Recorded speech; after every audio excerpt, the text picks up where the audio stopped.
अपने पहले साल में बीजेपी ने कांग्रेस मुक्त भारत की दुहाई दी और अच्छे दिनों का सपना दिखाया। दूसरे साल में इट वाज भारत माता की जय और हमारे जवान सियाचिन में लड़ रहे हैं। तीसरा साल आते आते भाई काम हो रहा है लेकिन देश को बदलने में समय लगेगा। चौथे साल में इट वाज हिंदू खतरे में है, मंदिर वहीं बनेगा। और अब आखिरी साल में जब लोगों ने हिसाब मांगना शुरू किया कि भाई 4 साल में हिंदू मुस्लिम छोड़कर क्या किया है, कितना विकास हुआ है, कितने स्मार्ट सिटी बने, कितना काला धन वापस आया, कितने करप्ट बिजनेसमैन जेल गए, वगैरह वगैरह। अब बीजेपी भी तो कोई दूध पीता बच्चा नहीं है, उसको मालूम था कि ये खतरे में बिजनेस ना ज्यादा दिन नहीं चलेगा। परफॉर्मेंस पर सवाल तो जरूर उठेगा। ये सवाल नहीं पूछेगा, अरे तो ये तो जरूर पूछेगा ना, सबका मुंह नहीं बंद कर सकते हो, समझे। लेकिन अगर सवाल का मुद्दा ही दबा दो, सवाल पूछने का बेसिस ही हटा दो, अरे बाबा वो डेटा वो इंफॉर्मेशन ही गायब कर दो जिस पर सवाल उठ सकते हैं। शायद इस सरकार का सबसे बड़ा घोटाला, bigger than demonetisation, data information का गबन, पेट में हजम। Therefore all is well in India, all is well। अरे भाई ना रहेगा डेटा, ना रहेगा सवाल, ना रहेगा आउटरेज। एक नहीं, आइए देखते हैं 10 जगह जहां सरकार डेटा या इंफॉर्मेशन निकल गई और डकार भी नहीं लिया। डेटा गबन number 1, farmer suicide. Government of Maharashtra in the state assembly has informed that 639 farmers committed suicide in the state between March and May 2018।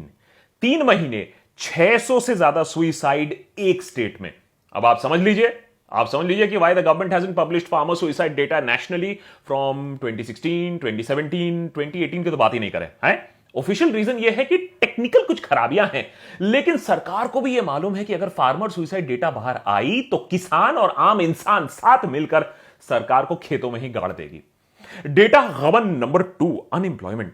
हमारे प्रधान सेवक के अनुसार इंडिया में इतने जॉब्स हैं कि उनको गिनना अब मुश्किल हो गया है। जी हां, इशू जॉब्स का थोड़ी ना है, इशू हमारे पास जॉब डेटा इंफॉर्मेशन नहीं है। अरे विपक्ष बेरोजगारी को लेकर हंगामा कैसे करेगी जब बेरोजगारी का डेटा ही नहीं होगा। वाह, इसको कहते हैं पॉलिटिक्स।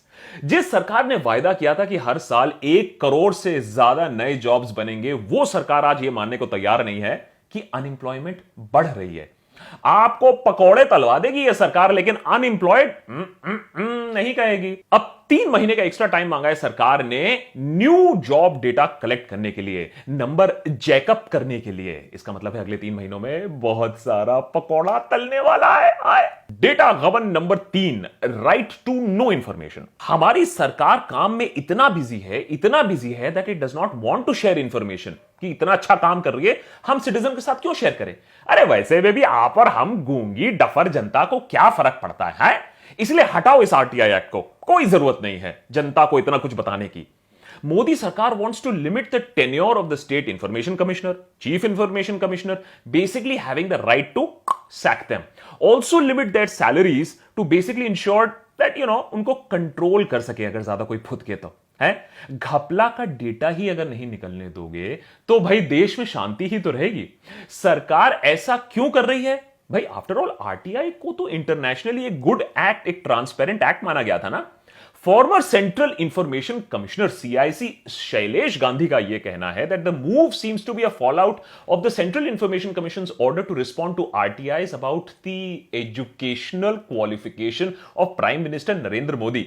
अब वो इंटायर पॉलिटिकल साइंस के चक्कर में सीआईसी की लग रही है। सीआईसी ने मोदी से पंगा क्या ले लिया? मोदी ने कहा कि आओ सीआईसी की छुट्टी कर देते हैं। इसको कहते हैं 56 इंच जवाब। फिलहाल ऑपोजिशन ने शोर मचाया है तो ये मूव इज ऑन होल्ड, लेकिन आरटीआई की तो लग ली। डेटा गबन नंबर 4, लिंचिंग। आप बीजेपी के सपोर्टर हो या ना हो, इतनी सारी लिंचिंग के केसेस पूरे देश को एम्बैरेस कर चुकी हैं इंटरनेशनली। यह तो शर्म की बात है, इस पे कोई डाउट नहीं है। कभी बीफ पर लिंचिंग, कभी ट्रेन सीट पर लिंचिंग, कभी किडनैपिंग पर लिंचिंग। लेकिन जब राज्यसभा में सरकार को पूछा गया तो सरकार ने यह कहा दैट भैया उनके पास लिंचिंग का कोई डेटा ही नहीं है। और यूनियन मंत्री ने यह भी कहा कि भाई कोई और नया एक्ट बनाने की जरूरत नहीं है। One day after the Supreme Court urged the government to come out with an anti lynching legislation. तो अगले साल तक लिंचिंग तो काल्पनिक हो जाएगा। डेटा गबन नंबर 5, डीमोनेटाइजेशन। 2 साल होने वाले हैं। 8 नवंबर 2016 की वो डरावनी रात। एक ही झटके में corruption, black money, counterfeit currency और टेरर फाइनेंसिंग का खात्मा होना था। लेकिन खात्मा हो गया 150 लोगों का एटीएम लाइन में खड़े होके। इकोनॉमी का, पेस का, ग्रोथ का सब खात्मा। एक साल बाद आरबीआई ने डेटा निकाला कि भाई 98.96% ऑफ द कैश सिस्टम में वापस आ गया था। तो ब्लैक मनी तो था ही नहीं उतना, और डिजिटल इंडिया भी हो गया फेल। आज भी we are waiting for the RBI's concluding report on the macro economic impact of demonetisation. किसी को यह नहीं मालूम है कि डीमोनेटाइजेशन में हमारे देश की कितनी वाट लगी। डेटा गबन नंबर 6, जीडीपी। भाई देखो, पावर में आने के बाद मोदी सरकार ने जीडीपी मापने का सिस्टम ही बदल दिया। It change the base year to 2011-2012 from 2004-2005 in addition to the method of calculation of GDP. आज भी कैलकुलेशन कैसे होता है जीडीपी का सबको क्लियर नहीं है, और बेस ईयर फिर से चेंज होने वाला है 2017-18 में फ्रॉम 2011-2012।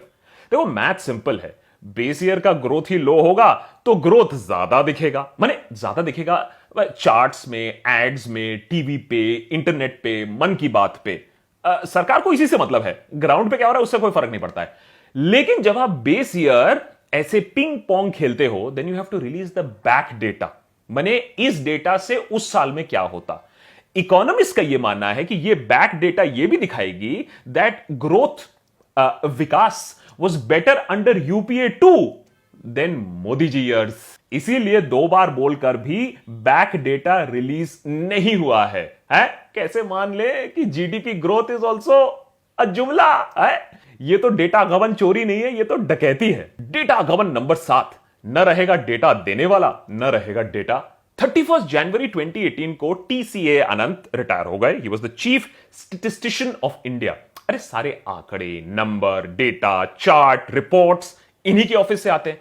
सरकार को कोई जल्दी नहीं है ये पोस्ट भरने का। जनवरी टू जुलाई हो चुका है, आधा साल निकल चुका है, no successor has been found.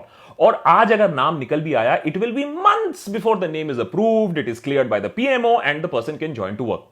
So economy, GDP, GST, no data, no confusion है। अरे हमारे शास्त्रों में भी ये लिखा है, no data is better than bad data.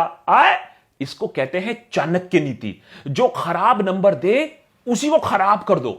ये होता है पॉलिटिक्स बेटा, कांग्रेस कभी नहीं समझ पाएगी। कांग्रेस से याद आया, डेटा गबन नंबर 8, मिल के लूटते हैं इस देश को और मिल के सी बनाते हैं लोगों का। रिप्रेजेंटेशन ऑफ पीपल्स एक्ट साफ कहता है पॉलिटिकल पार्टीज फॉरेन फंड्स नहीं ले सकती हैं। 2014 में दिल्ली हाई कोर्ट ने कांग्रेस और बीजेपी दोनों को गिल्टी पाया of violating the foreign contribution regulation act.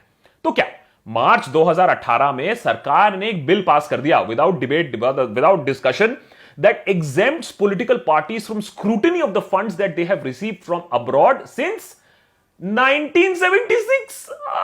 ये होता है पॉलिटिक्स बॉस। इतने सालों में इन दोनों पार्टीज को कितना मिला, क्यों मिला, किसने दिया, all gone, no data needs to be given. दूसरों को एंटी नेशनल कहने वाले खुद ही देश को बेच खा रहे हैं और हमको सी बना रहे हैं। यह है असलियत। कांग्रेस ने भी चुपचाप सरकार को इसमें सपोर्ट कर दिया। डेटा गबन number 9, electoral bonds. Political parties ये जानती हैं कि आप और हम 2 वक्त की रोटी कमाने में इतना बिजी हैं कि ये सब इलेक्टोरल बॉन्ड शॉन्ड नहीं समझेंगे।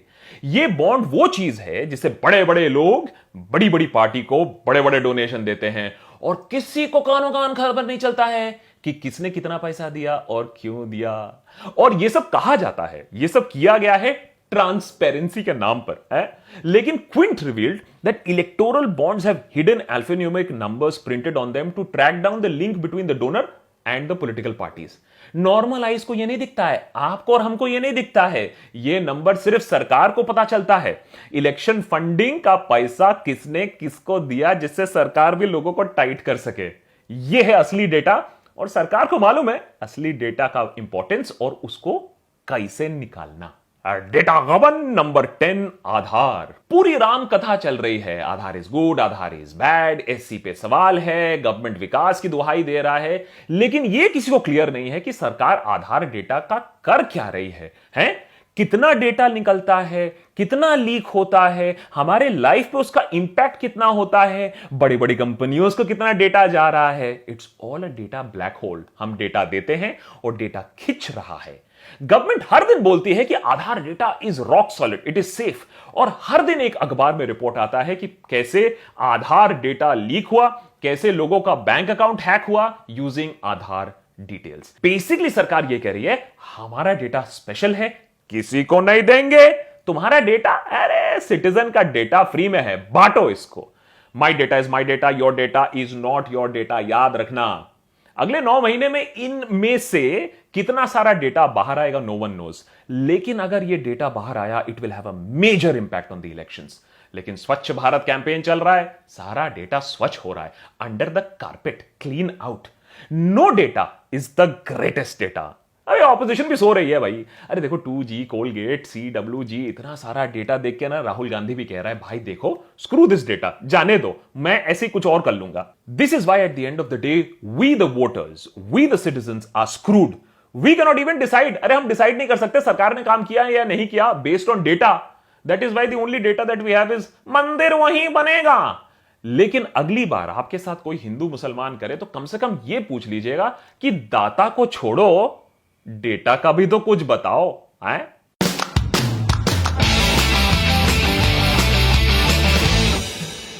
अगर इतना लंबा वीडियो देखकर यहां तक पहुंचे हैं तो या तो बहुत पसंद आया होगा या तो बहुत खराब लगा होगा। तो लिख डालिए, कमेंट सेक्शन ओपन है, mother sister uncle aunty daughter सब अलाउड है। लिखो लिखो, भड़ास निकालो अपनी। लेकिन हां एक चीज है that if you think that this sort of commentary should survive, this sort of commentary researched satire should be there, तो जरूर सपोर्ट करिए इस चैनल को, सब्सक्राइब करिए, बेल आइकॉन दबाइए। कौन दबाएगा बेल आइकॉन? हर चीज मोदी जी करेंगे, हैं? बेल आइकॉन दबाओ so that you also get to know when I come live, because we do these live chat sessions every week, maybe twice a week also. It's great fun and it'll be great to have you in the conversation. Let this not be a Mann Ki Baat, which is a one-way conversation. Let's have a two-way conversation. Also very important is, of course, your financial support. So there is a InstaMojo link niche, there is a Patreon link niche.